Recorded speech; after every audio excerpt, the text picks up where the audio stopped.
우리가 그 설교를 하다 보면, 이 교회를 다니다 보면 자주 듣는 설교들 중에 하나가 예수님께 향유 옥합을 깬 사건입니다. 저도 간혹 이 설교를 하는데요, 한 본문인데 다양하게 설교 제목을 잡을 수가 있고 이야기를 할 수 있는 부분인데요. 뭐 다 아시지만 간단하게 요약하면 그렇잖아요. 한 여인이 향유 옥합, 그게 약 한 300데나리온 그랬는데, 한 데나리온이 한 사람의 품삯입니다. 하루 품삯. 제가 그 평창에 살고 있는 아이가 하나 있는데, 남자아이가, 걔가 나가서 하루 그 막리를 해요. 그 얼마를 받냐? 15만 원을 받는데요. 생각보다 많죠. 혹시 마음속에 나도 그거 할까? 그렇게 생각 드시는 분들이 있는지 몰라요. 예, 적지 않잖아요. 근데 지금 그게 보통 단가라는 거예요. 엄청나죠. 15만 원이 사실 지금 돈이 아니잖아요. 좀 정말 아끼면, 잘하면 한 달 살 수도 있는 그런 정도의 비용이니까 말이에요. 그래서 그런지 걔가 한 달에 한 두세 번만 나갑니다. 나머지는 힘들어서 쉬고 계시는데, 주로 전화할 때 보면 쉬고 있을 때입니다. 오늘은 왜 안 나갔니? 그러면 좀 쉬려고요. 참 쉬는 날이 많습니다. 자, 그런데 300데나리온이에요. 얼마나 비쌉니까? 아마 이 여인이 가지고 있었던 거의 전 재산이라고 해도 괜찮을 만큼 아주 비싼 것인데 과감하게 그걸 깨잖아요. 자, 그 여인이 이것을 깰 때 어떤 마음이었을까요? 갈등했을까요? 아깝다. 굳이 이걸 내가 다 깨야 될까? 밥만 묵까? 뭐 이런 생각을 했을까요? 아니면 한 톨도 아깝지 않았을까요? 저는 이 여인이 하나도 아깝지 않았을 거다, 그런 생각을 합니다. 오히려 왜 그동안 내가 하나밖에 못 모았을까 하는 그런 안타까움이 있지 않았을까요? 예인 수녀님이 쓴 시 중에 사랑이라는 그 시 글귀에 그런 얘기가 있다고 하잖아요. 다 드렸는데 그만 드리지 못해서, 더 드리지 못해서 안타깝다, 그런 시기가 있다고 하잖아요. 아마 이 여인의 마음이 그러지 않았을까요? 참 많이 달라요, 이런 사람들을 보면. 근데 그 자리에 있던 한 제자가 뭐라고 생각했냐 하면, 저런 지혜롭지 못한 여인이네. 저걸 팔면 300디나리온을 가지고 얼마나 많은 사람을 도와줄 수 있을까? 여러분, 300 곱하기 15만 원 해보세요. 답이 딱 나오죠? 4,500만 원이에요.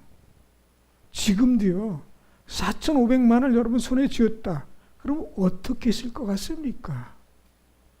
4,500만짜리를 누가 그걸 깨서 예수님의 머리에 붓고 발을 눈물로 흘리면서 자기 머리칼로 예수님의 발을 닦는다. 그러면 한 방에 날아가는 거잖아요.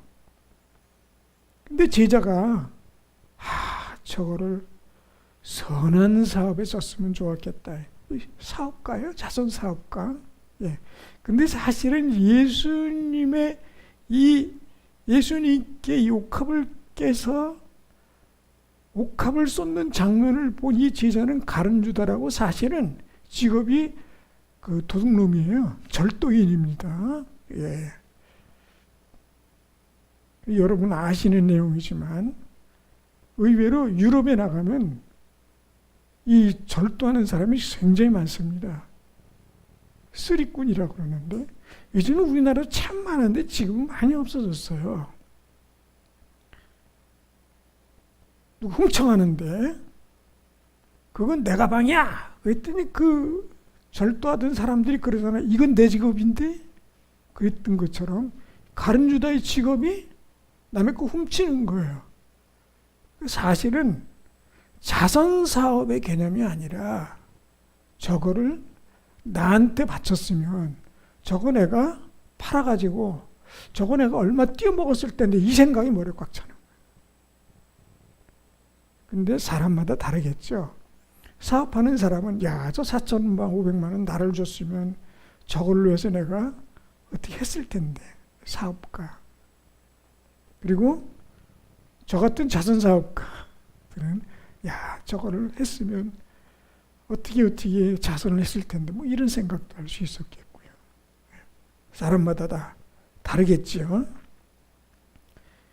일반인들은 어땠을까요? 야, 저거면 내가 차도 좀 바꾸고, 요즘 차도 없는데 얼마나 힘들어. 그리고 차도 좀 바꾸고, 그 TV도 요즘 왔다 갔다 하는데 그것도 좀 바꾸고, 뭐 이런 생각 하실 수 있습니다. 예. 이 여인의 행동을 보고 이 여인처럼 못해도 여인의 행동을 보면서 무엇인가 나름대로 판단을 하는 겁니다. 그것뿐입니까? 성경에 보면 예수님을 만나고 자신의 재산을 반을 가난한 사람을 바치겠습니다라고 하는 삭개오라는 사람도 있어요. 굉장히 큰 부자거든요, 이 사람도.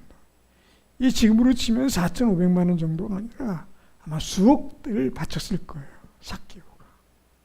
이런 사람도 있어요. 근데 아까웠을까요? 저걸 좀 떼야 되는데 이런 생각을 했을까요? 아니죠. 감사.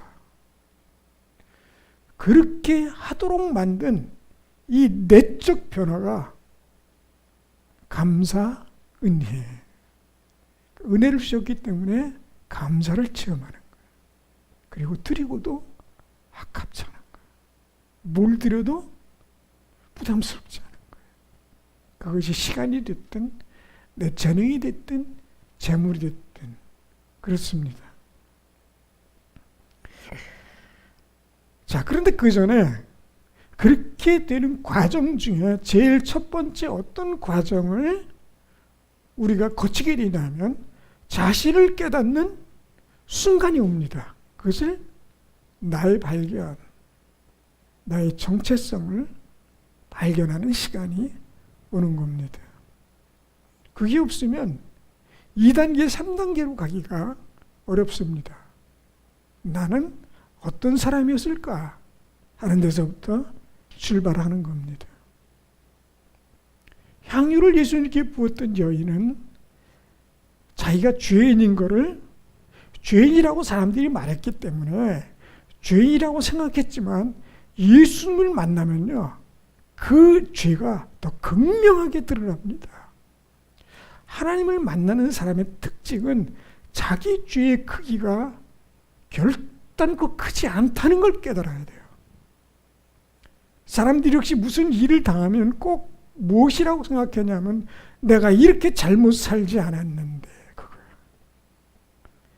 잘못 살았든 잘못 살지 않았든 죄는 작지 않다는 걸 알아야 됩니다. 근데 왜 은혜, 예수님 하나님을 만나면 죄의 크기를 극명하게 깨닫게 되느냐? 사실 우리는요, 다 거기서 거기에요. 조금 묻었든 크게 묻었든 때가 있고 죄가 있어요. 덩어리가 크냐 작으냐 뿐이에요. 겨가 묻었느냐 아니면 건물이 묻는자가 아니고 죄가 다 있단 말이에요. 그런데 우리는 우리끼리도 비난하고 살잖아. 비판하고 판단하고 죄가 있네 없네 잘못했네 잘했네 말이 많잖아요. 예수를 만나면 그 모든 것이 다 무의미해집니다.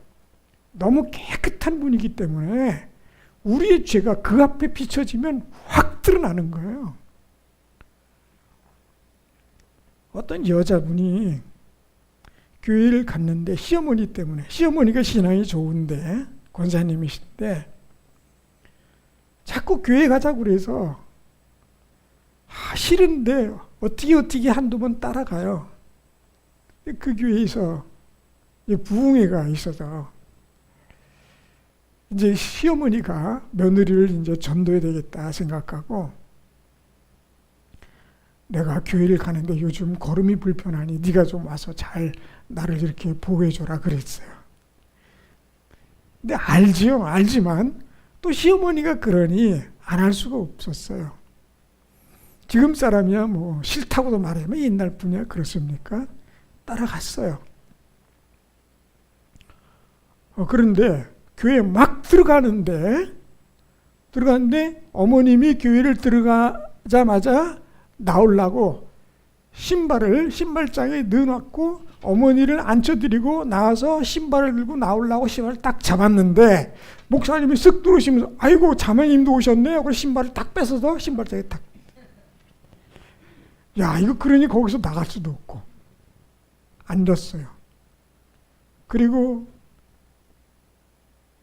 이 부흥회에 참석했는데 계속 들리는 말이 기분 나쁜 소리만 하는 거예요.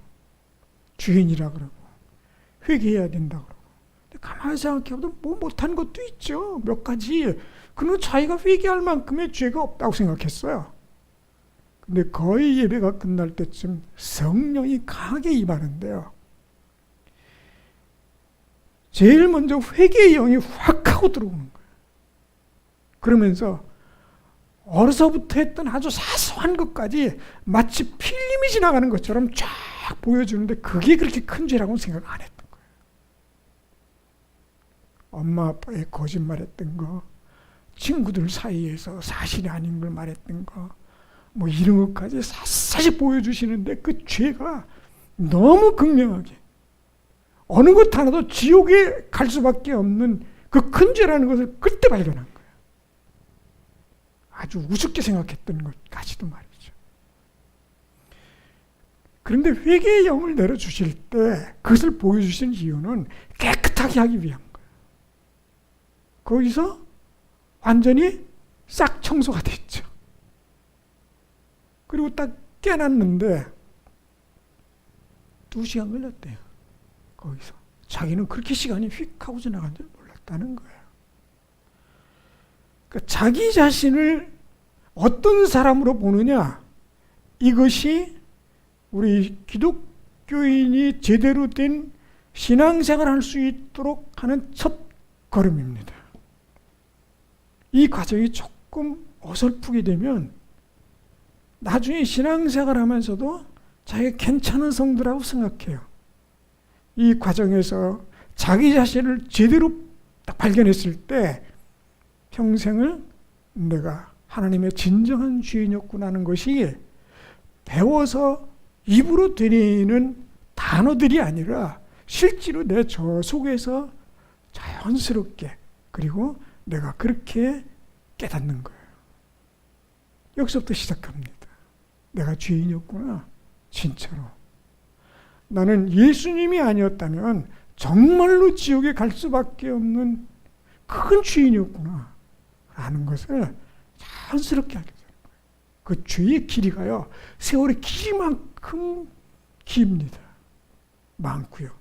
그리고 나이가 들을수록 정의롭고 의롭게 되는 것 같지만 의외로 나이가 들은 만큼 죄의 깊이가 깊고 큽니다. 넓고 말이죠. 한번 어떤 그 고등부 예배에서 아이들끼리 얘기하는 시간이 있는데 한 아이가 그랬다고 그래요. 저는 죄가 커서. 그래서 그 선생님이 웃었대요. 뭔 그렇게 죄가 크다고. 학생이 죄를 지어봐야 어른과 비교하면 죄도 아닌 것이. 사실은 나이를 먹은 자기 교사 자기 입장에서 봐서는 조금 죄도 아닌데 죄라고 생각하는 만큼 아직 순수하다는 거예요. 우리는 순수함을 언제 이루는지 모르게 까마득하게 순수하고는 거리가 먼 삶을 살고 있는지 모릅니다. 물론 나이가 드신 분들 가운데도 그렇게 순수한 마음을 가진 분들이 있어요. 분명히 있습니다. 그래서 너희가 어린 나이와 같이 되어라고 말씀하셨던 거예요. 자기의 죄를 무서워할 줄 아는 거.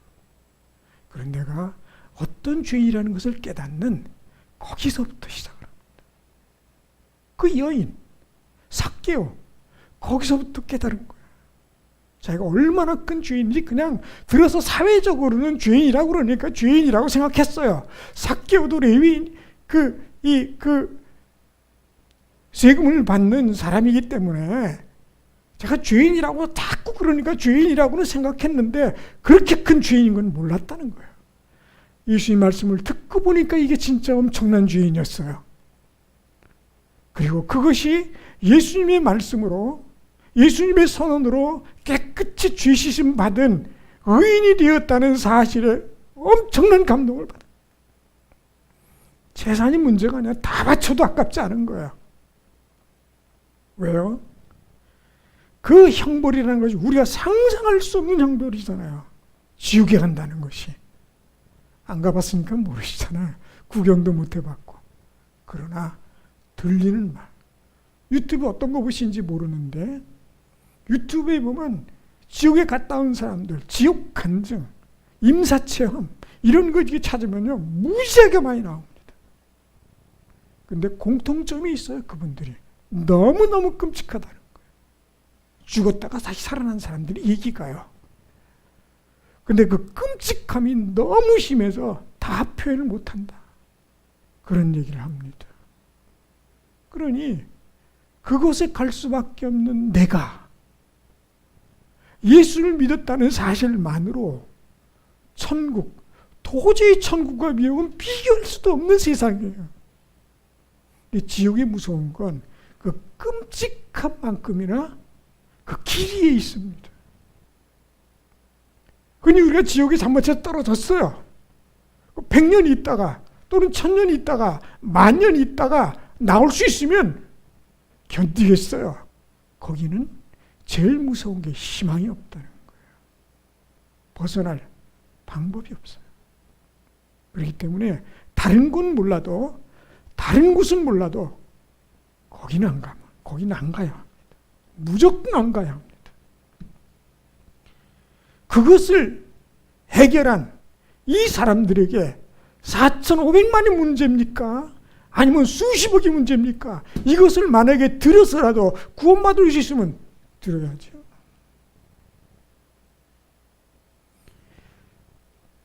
사도 바울은 하나님을 섬기는 도리가 자기 생각했던 것과 달랐어요. 자, 그리고 이 나의 발견을 통해서 나를 재발견해야 됩니다. 예수님을 통해서 어떤 사람이 되었느냐 하는 거예요. 에베소서 2장 1절에는 이렇게 말씀합니다. 그는 허물과 죄로 죽었던 너희를 살리셨도다.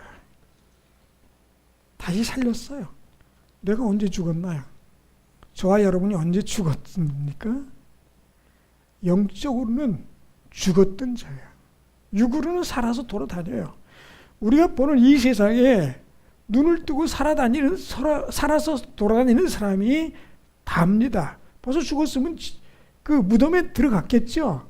다 살아있습니다. 영적으로는 죽은 사람이 훨씬 더 많다는 겁니다. 대한민국에도 5천만 명, 5,200만 명이라고 하는데 기독교인이 800만 명이라고 하지만 800만 명이 다 영적으로 살아있지는 않을 거예요. 그럼 50%라고 하면 400만 명은 살고 나머지 4,800만 명은 다 죽은 거예요. 영적으로는 죽은 겁니다. 여기 성경 말씀에 너희가 죽었던 너희가 살아났는지라. 살았어요. 우리가 산자가 된 겁니다. 그것이 나의 재발견입니다. 여인이 그것을 바칠 수 있게 된 것, 그리고 삭개오가 자기의 전 재산 반을 하나님께 드린 것, 그것이 이유가 뭐냐? 살았기 때문에 가능해지는 거예요. 그것이 아깝지 않고 가능했던 것. 내 자신이 어떤 사람인가를 깨닫게 된 겁니다. 에베소서 2장 6절은 이렇게 말씀합니다. 그리스도 예수 안에서 함께 하늘에 앉으시니. 우리가 언제 앉았어요? 그러나 이것은 앉으시니는 과거형으로 되어 있어요. 뜻이 그렇지 않습니까? 앉으실 것이다. 그러면 미래에 그럴 거예요.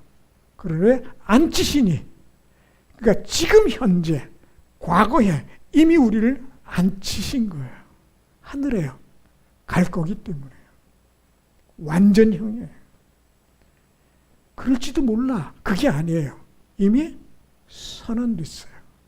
이미 우리는 하늘에 앉아있는 것과 같은 것입니다. 이게 축복인 거예요.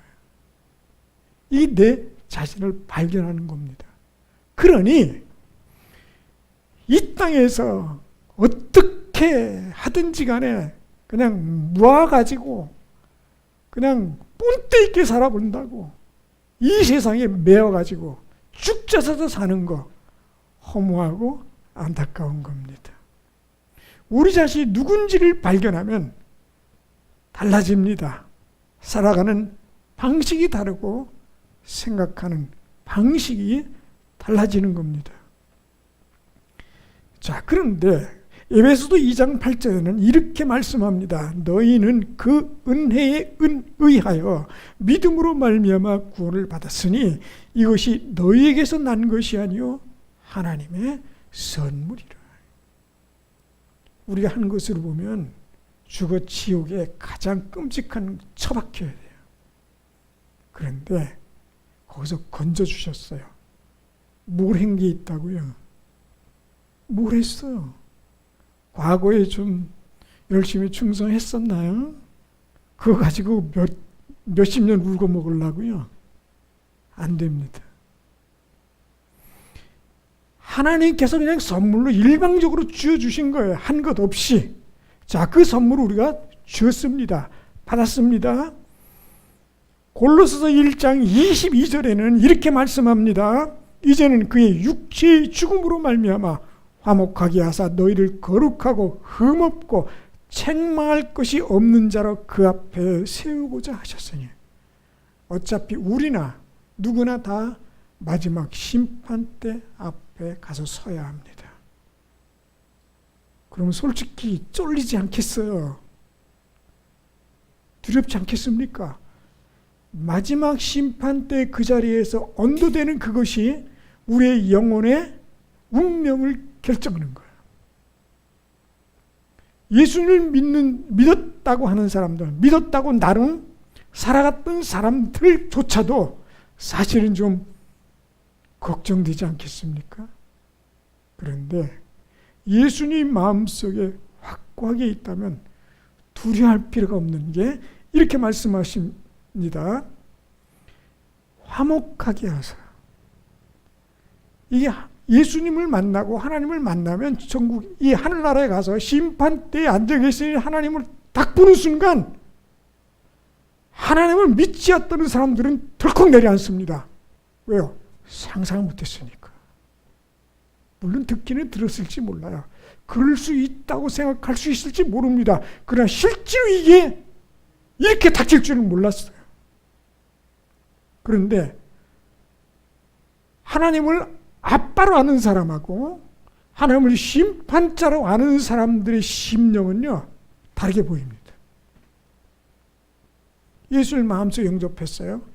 하나님을 평생 아버지, 아빠라고 부르던 사람이 하늘에 가니 아빠 이렇게 나오는 거지. 어느 날 갑자기 딱 하나님을 봤는데 심판주. 이거 끝난 거예요. 화목하게 하셨기 때문에 하나님과 우리 관계는 화목해야 돼요. 너희를 거룩하게 만들었다. 우리를 거룩하다. 이 거룩이라는 것은 구별한 거예요. 이 세상에 똑같이 눈 뜨고 살아가지만 하나님을 믿는 자와 아닌 자는 딱 구별되어 있는 거예요. 하나님 믿는 자와 아닌 자. 그렇게 되면 구별된 자로 선택하셨기 때문에 구별된 삶을 살아야 돼요. 그전에나 지금이나 그걸 열심히 다녔을 때나 아닐 때나 똑같습니까? 문제가 발생할 수 있어요. 하나님 믿는 사람으로 어떻게 사는 것이 거룩한 삶인가에 대한 결정을 새롭게 해 나가야 합니다. 바꿔줘야 돼요. 흠없고 책망할 것이 없는 자. 흠과 책망할 것이 얼마나 많습니까? 솔직하게 우리가. 그러나 예수를 믿는 순간 흠과 책망이 싹 사라집니다. 그렇다고 막 사라지는 얘기가 아니에요. 예. 자, 이렇게 과거에 내가 어떤 사람이었을나, 그리고 나는 지금 어떻게 되었나, 나를 재발견하는 순간 나의 삶이 다르게 설정됩니다. 이 여인이 과거의 자기가 어땠고 내가 지금 어떤 상태에 있는가를 깨닫고 예수님을 향해서 예수님이 마음속에 있으면 무엇을 드릴까, 어떻게 할까 끊임없이 생각하게 돼요. 그리스도인으로서 말이죠. 그러니 집에 모셔뒀던 제일 비싼 4,500만 원짜리를 들고 나간 거예요. 정상인으로 가능하겠습니까? 안 되잖아요. 어마어마한데요. 이게 어마어마한 가격입니다. 이걸 들고 나가는 거예요. 아마 그 부모님이 그 집에 있었다면 야, 이 미친년아, 그리고 머리를 잡아 끌었을 거예요. 그리고 등짝을 때렸을 거예요. 왜 그걸 들고 나가느냐고. 그런데 이 여인에게 그것은 사소한 문제였어요. 더 드릴 것이 없어서 마음속으로 안타까웠을 수도 있어요. 사도 바울은 예수님 믿는, 하나님 섬기는 도리가 예수님 믿는 사람을 핍박하고 잡아 가두고 때리고 죽이는 것이라고 생각했어요. 옳다고 생각한 거예요. 그런데 예수를 만나고 나니까 어떻게 됩니까? 재발견. 그 평생 그는 자기의 생명을 다해서 예수님을 섬기고 하나님을 섬깁니다. 그런데 여기에 이런 표현을 합니다. 오늘 그 말씀이 있죠. 쇠사슬에 매였다. 매었다. 근데 사실은 누가 맸어요, 이거? 맨 사람 없어요? 깨닫고 보니까 스스로 맨 거예요, 자기가. 이것을 은혜의 사슬이라고 합니다. 이건요, 누구도 못 끊어요. 죽음으로도 못 끊습니다. 왜요? 내가 그분께 모든 것을 바친 거니까요. 무엇을 드려도 감사함으로, 무엇을 해도 기쁨으로, 그리고 혹시라도 나의 생명을 드리는 마지막 최후의 순간이 오더라도 기쁨으로 드리는, 이것은 쇠사슬보다 더 단단합니다. 쇠사슬은 끊을 수도 있어요. 그러나 은혜의 사슬은 못 끊는 겁니다. 누가 끊습니까? 이건 안 되는 겁니다. 하나님께서 우리를 그 귀한 선물로 우리를 부르셔서 하나님의 자녀가 하셨는데, 이것을 만약에 우리가 진정으로 깨닫는다면 이미 우리는 은혜의 사슬로 주님께 동요맸어요. 이거는 못 끊습니다. 안 끊어집니다. 이거는 끊지 말아야 합니다. 그리고 감사함으로 사는 겁니다. 매사가 감사한 거예요. 사실 우리가 살면서 얼마나 복잡하고 어려운 일이 많아요. 힘든 일이 많습니까? 살아다 보면 아주 작은 거 하나 때문에 상처가 되기도 하고 힘들기도 합니다. 참 마음이 어려워질 때가 있어요. 그런데 감사하라는 거예요. 이건 감사할 게 아닌데요. 그래도 감사하라는 거예요. 사랑의 온자탄의 손양원 목사님, 이 감사할 겁니까? 내 아들 둘을 총으로 쏴 죽인 공산당원이에요.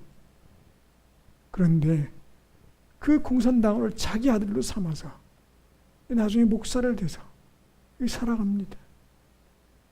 이게 어떻게 가능할까요? 은혜의 사슬로 묶어서 그래요. 그를 깨닫는 겁니다. 자기도 결코 내 두 아들을 죽인 그 공산당 그 사람보다 내가 결코 쉽지 않다는 걸 알아요. 이 은혜의 사슬로 내 스스로 하나님께 맨 겁니다. 묶은 것입니다.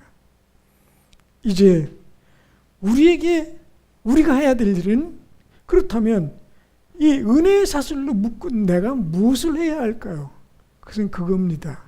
하나님이 가장 기뻐하시는 거, 그걸 하는 겁니다. 하나님 뭘 좋아하시겠는가? 뭘 기뻐하시는 것? 뭘 하나님을 위해서 해드릴까? 예수님을 해드릴 수 있는 것인가?